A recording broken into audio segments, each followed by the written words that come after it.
SMP Negeri 2 Kuta Utara tampak meriah dan penuh semangat.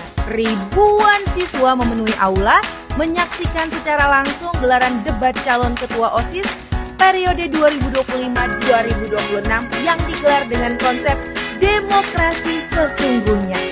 Dalam kesempatan istimewa ini, Ketua Bawaslu Kabupaten Badung, Iwayan Sumaracipta, hadir sebagai panelis, sementara jajaran Bawaslu lainnya turut dilibatkan sebagai moderator dan tim perumus dalam kegiatan tersebut.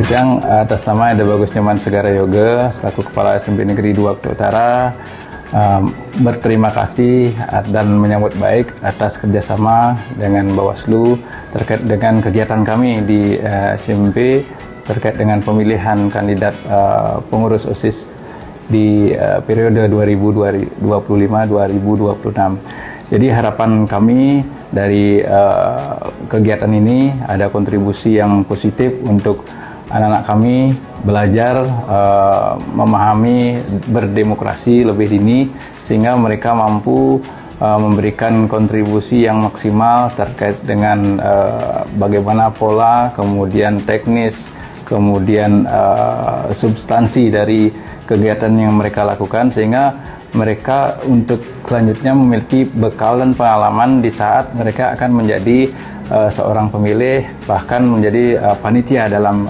pemilu. Debat di SMP Negeri 2 Kuta Utara tentang pemilihan OSIS hari ini, acaranya berjalan dengan lancar dan seru tentunya. Visi dan misi dari calon ketua OSIS di sini ini sangat benar-benar menarik ya. Dari antara ketiganya tuh terutama dalam masalah pembulian dan juga sampah. Halo Sobat Wikura semuanya, perkenalkan nama saya Nika Delsia Putri Prasari, absen 26 dari kelas 9G. Jadi harapan saya mengenai ketua OSIS nantinya yaitu adalah seseorang yang bisa merangkul siswa dan siswi di Kura secara bersama-sama serta menanamkan benih-benih baik yang akan tumbuh bersama di Kura.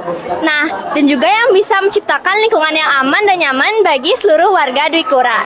Jadi harapan saya untuk ketua OSIS di selanjutnya semoga bisa menciptakan murid-murid Dwi Kura menjadi lebih baik, jadi lebih damai. Acara debat berlangsung meriah, tertib dan penuh semangat. Ketiga calon ketua OSIS menunjukkan kemampuan argumentasi yang baik, sementara seluruh peserta memberikan dukungan dengan cara yang sopan dan sportif. Selamat melaksanakan pemilihan ketua OSIS ya adik-adik. Salam awas.